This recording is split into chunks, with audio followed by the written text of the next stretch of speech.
राधे।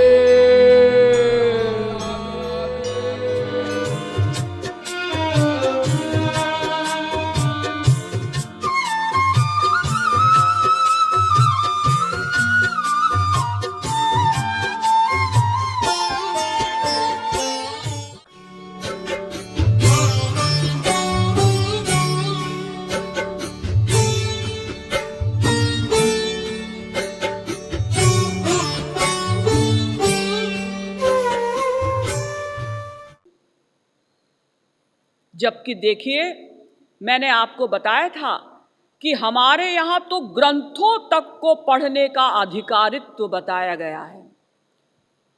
हर व्यक्ति हर ग्रंथ को नहीं पढ़ सकता। कैसा व्यक्ति उस ग्रंथ को पढ़ सकता है, ये उसी ग्रंथ में लिख दिया गया।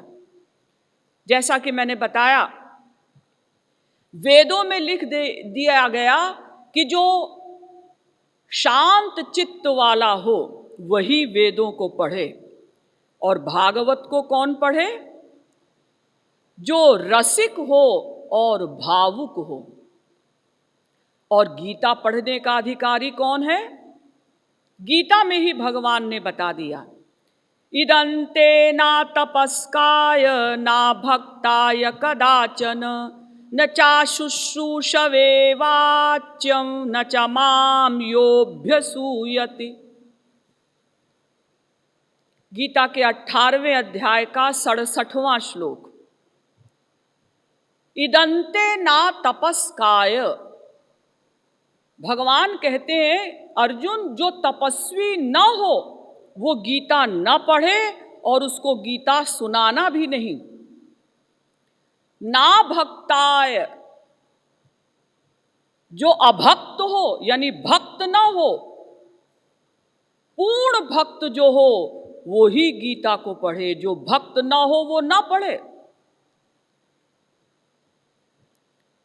और जो पूर्ण जिज्ञासु हो, जिसे गीता को पढ़ने और सुनने की पूर्ण जिज्ञासा हो, वो ही गीता को पढ़े। और जो श्री कृष्ण को पूर्णतम पुरुषोत्तम ब्रह्म मानता हो, सदा उसकी बुद्धि में ये बैठा हो कि श्री कृष्ण भगवान है, बस वही गीता को पढ़े।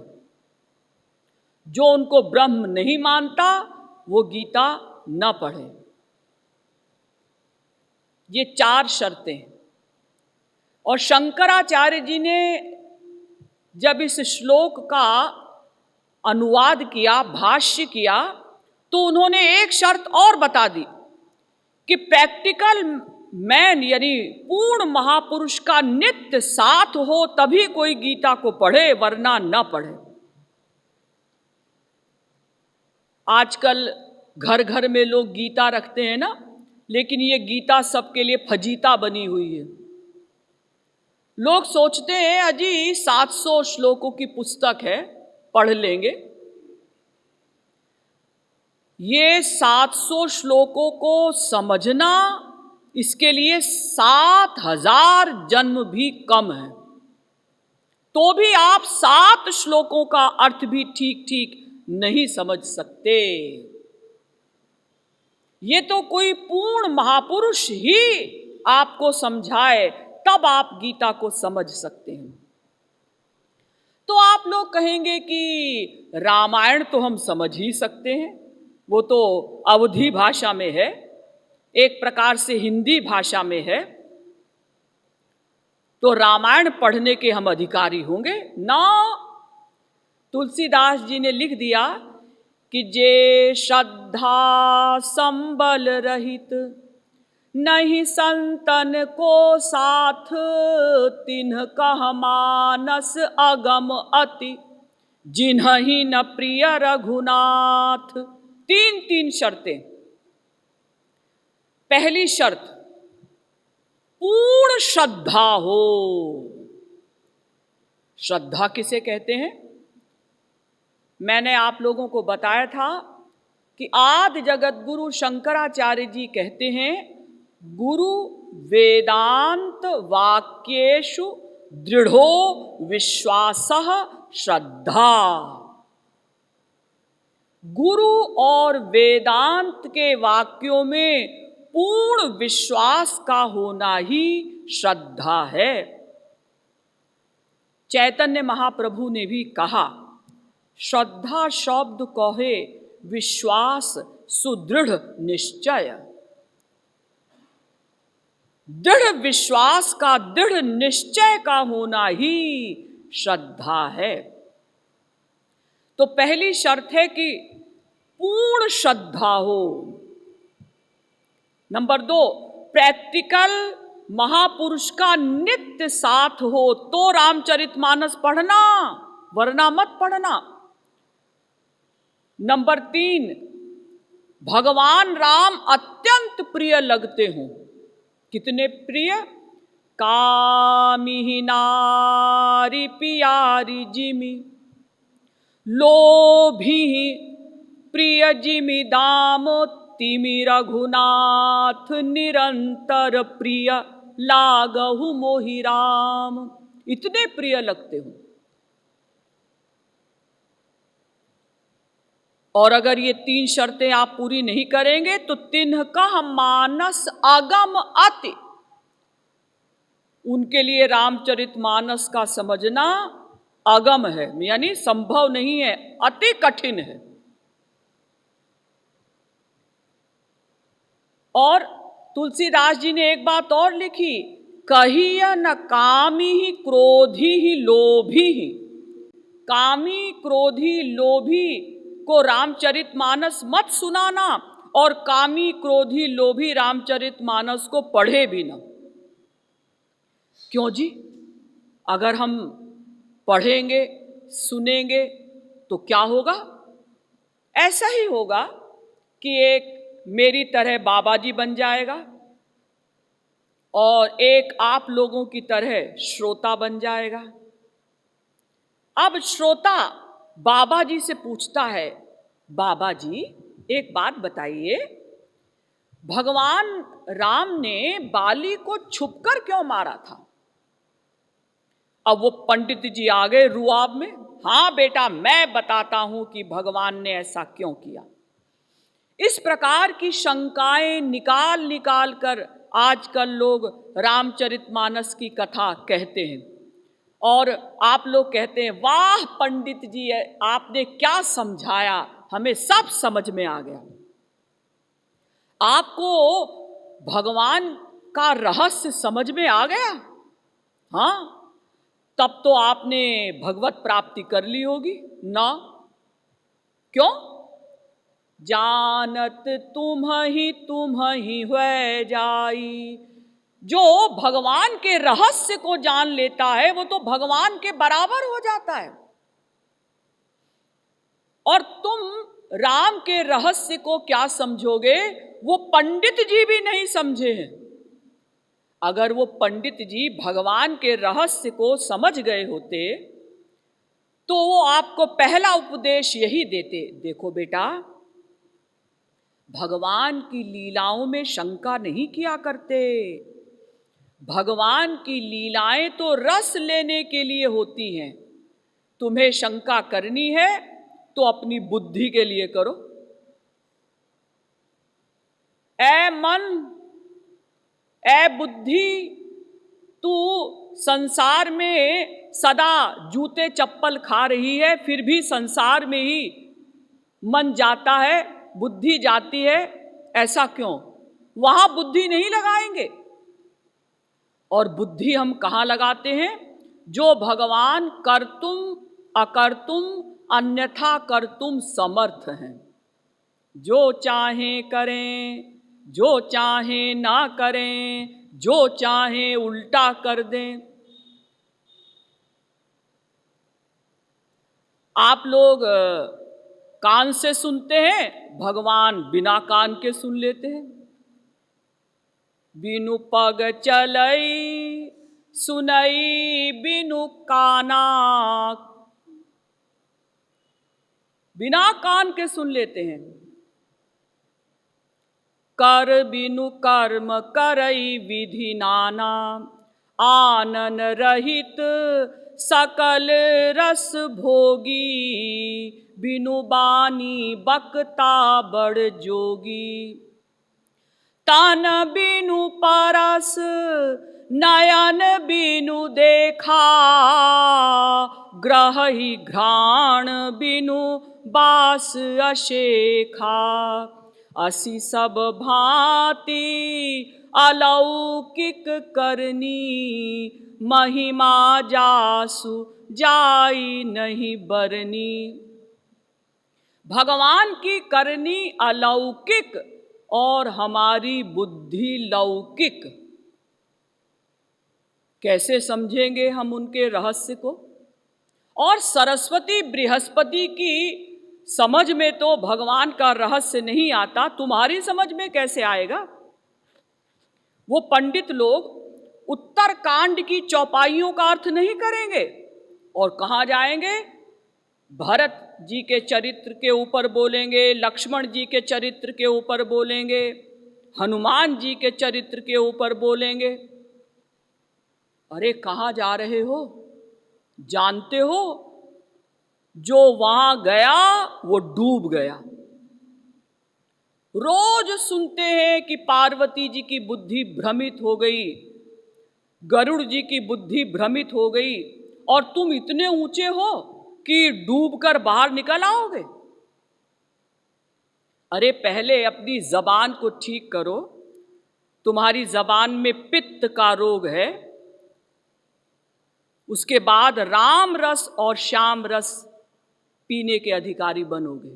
तो देखिए, हमारे यहाँ तो ग्रंथों तक को पढ़ने का अधिकारित्व बताया गया है, और ये तो बताया ही गया है कि कैसा व्यक्ति किस मार्ग से चले। 3 मार्ग है ना, कर्म, ज्ञान एवं भक्ति। तो कर्म मार्ग का अधिकारी कौन, ज्ञान मार्ग का अधिकारी कौन, भक्ति मार्ग का अधिकारी कौन? हमारे महाराज जी ने एक दोहे में बता दिया। पहले उनके द्वारा समझिए, फिर हमारे शास्त्र क्या कहते हैं उनके द्वारा समझिए। अति विरक्त कहाँ ज्ञान है, अति आसक्त ही कर्म राधे राधे। जो संसार से अत्यंत विरक्त है वो ज्ञान मार्ग का अधिकारी, जो संसार में अत्यंत आसक्त है वो कर्म मार्ग का अधिकारी। अब इकट्ठा एक बार सुन लीजिए। अति विरक्त कहाँ ज्ञान है, अति आसक्त ही कर्म राधे राधे। जीव मात्र कहाँ भक्ति है, यह अधिकारी मर्म राधे राधे। भक्ति शतक। अत्यंत आसक्त जीव कर्म मार्ग से चले, अत्यंत विरक्त जीव ज्ञान मार्ग से चले, और भक्ति मार्ग के तो सभी अधिकारी हैं। भक्ति मार्ग से सभी जीव चल सकते हैं। अब ग्रंथों के द्वारा समझिए, कर्म मार्ग का अधिकारी कौन? कर्म योगस्तु कामिनाम। भागवत के 11वें स्कंद के 20वें अध्याय का 7वां श्लोक। जो अत्यंत आसक्त हो वो कर्म मार्ग का अधिकारी। और ज्ञान मार्ग का अधिकारी कौन? क्योंकि इस समय तो ज्ञान मार्ग का प्रतिपादन किया जा रहा है ना। तो ज्ञान मार्ग का अधिकारी निर्विण्णा नाम ज्ञान योगः। भागवत के 11वें स्कंद के 20वें अध्याय का 7वां श्लोक। जो संसार से अत्यंत विरक्त है, पूर्ण विरक्त है, वो ज्ञान मार्ग का अधिकारी। देखिए, ब्रह्म सूत्र एक ग्रंथ है, उसी को वेदांत भी कहते हैं, उसी को शारीरिक भाष्य भी कहते हैं, उसी को उत्तर मीमांसा भी कहते हैं। उसमें प्रारंभ में एक सूत्र है, अथातो ब्रह्म जिज्ञासा। अतः ब्रह्म जिज्ञासा। अथ किसे कहते हैं? ये स्वस्तिवाचक शब्द है। हमारे यहाँ संत महात्मा जब ग्रंथ लिखते हैं या तो ओम से शुरू करते हैं या अथ से शुरू करते हैं। तो अतः ब्रह्म जिज्ञासा, अतः इसके पश्चात ब्रह्म को जानने की जिज्ञासा हुई। किसके पश्चात? लिखा है कि इसके पश्चात, इसका मतलब इससे पहले कुछ और है। तो इसका जब भाष्य लिखने लगे आदि जगत गुरु शंकराचार्य जी, तो उन्होंने 10-11 लाइनों में इसका अर्थ किया कि किसके पश्चात ब्रह्म को जानने की जिज्ञासा हुई। तो उन्होंने बताया कि शांतो दांत उपरतस्तितिक्षु, जिसका मन पर पूर्ण कंट्रोल हो, इंद्रियों पर पूर्ण कंट्रोल हो और संसार से पूर्ण वैराग्य हो और इतनी सहनशीलता हो कि सर्दी गर्मी बरसात की देह को कोई फीलिंग ना होती हो, कितनी ही ठंड हो कितनी ही गर्मी हो उसे कोई परेशानी ना हो। और वैराग्य कितना हो कि अगर मैसेज आ जाए कि तुम्हारे घर के सभी सदस्य एक्सीडेंट में एक साथ मर गए, तो हृदय में धक धुक कुछ ना हो, बिल्कुल नॉर्मल रहे।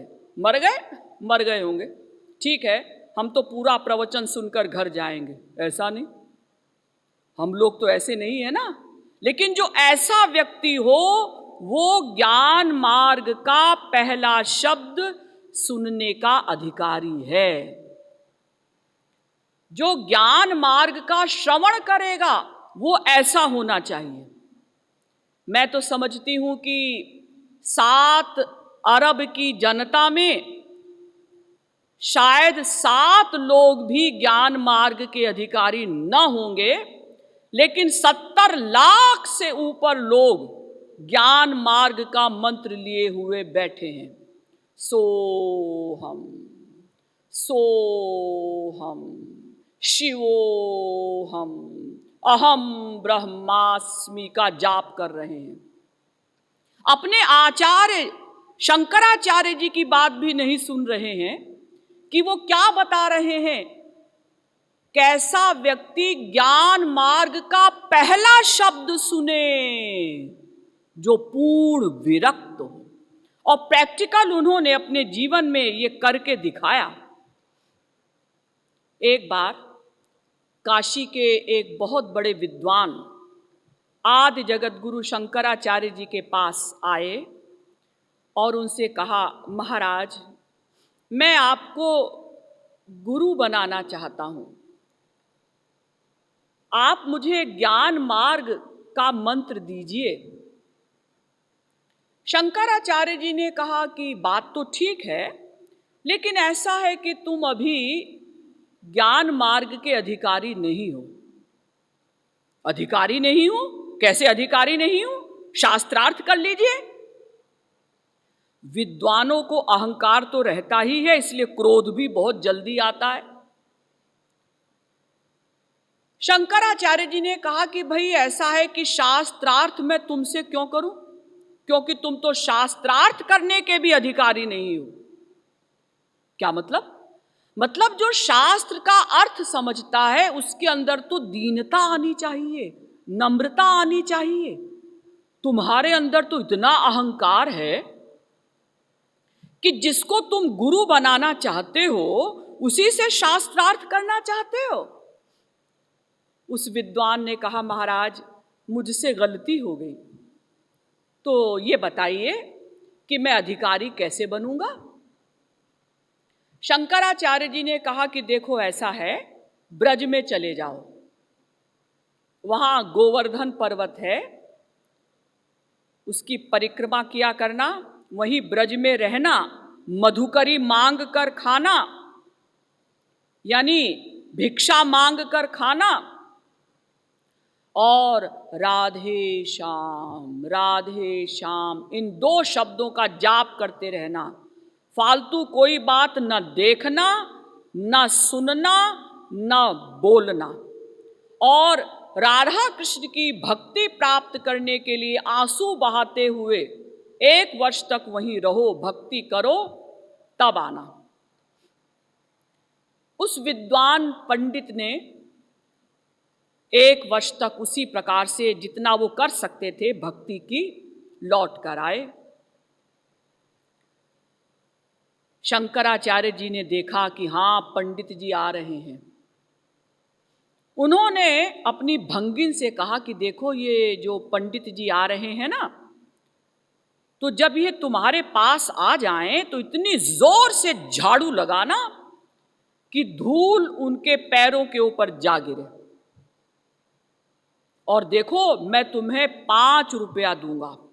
सस्ते के जमाने में, आज से 2500 वर्ष पहले 5 रुपए का बहुत मूल्य होता था, आज का कम से कम 10,000 रुपया। उसने कहा ठीक है, कोई बात नहीं, कुछ बोलेंगे ही तो, कम से कम 5 रुपया तो मिलेगा। वो झाड़ू लगाती रही। जब पंडित जी पास आ गए तो उसने इतनी जोर से झाड़ू लगाई कि सारी धूल उनके ऊपर जा गिरी। पंडित जी ने कहा देखती नहीं है, अंधी है? जाकर शंकराचार्य जी से कहा गुरुजी अब तो ठीक हो गया ना? उन्होंने कहा क्या ठीक हो गया? अभी तो तुम लोगों को खाने के लिए दौड़ते हो, जाओ फिर उसी प्रकार से साधना करो।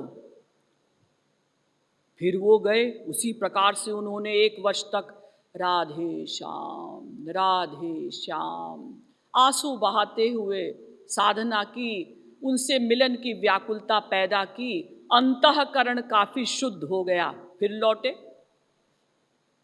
शंकराचार्य जी ने देखा हाँ पंडित जी आ रहे हैं, इनकी स्थिति काफी ऊंची हो गई है।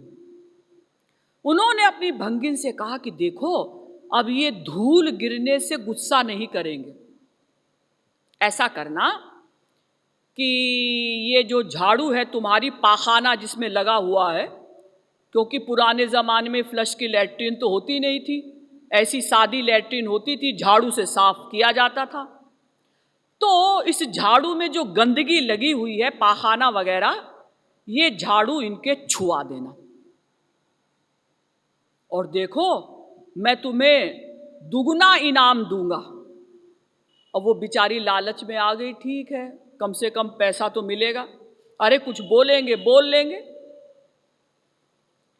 अब जब पंडित जी पास आए तो उसने वो पाखाना लगी हुई झाड़ू पंडित जी को छुआ दी। पंडित जी कुछ बोले नहीं, लेकिन घूर कर देखा, लेकिन गड़बड़ तो हो गई, अंतःकरण की शुद्धि अभी नहीं हुई है। फिर गए गुरुजी अब तो ठीक हो गया ना, अब तो मुझे ज्ञान मार्ग का मंत्र दे दीजिए। उन्होंने कहा कि देखो अभी तुम खाने को तो नहीं दौड़ते हो, लेकिन अभी गुर्राते हो, अभी गड़बड़ है। तो गुरुजी मैं क्या करूं? जाओ उसी प्रकार से साधना करो।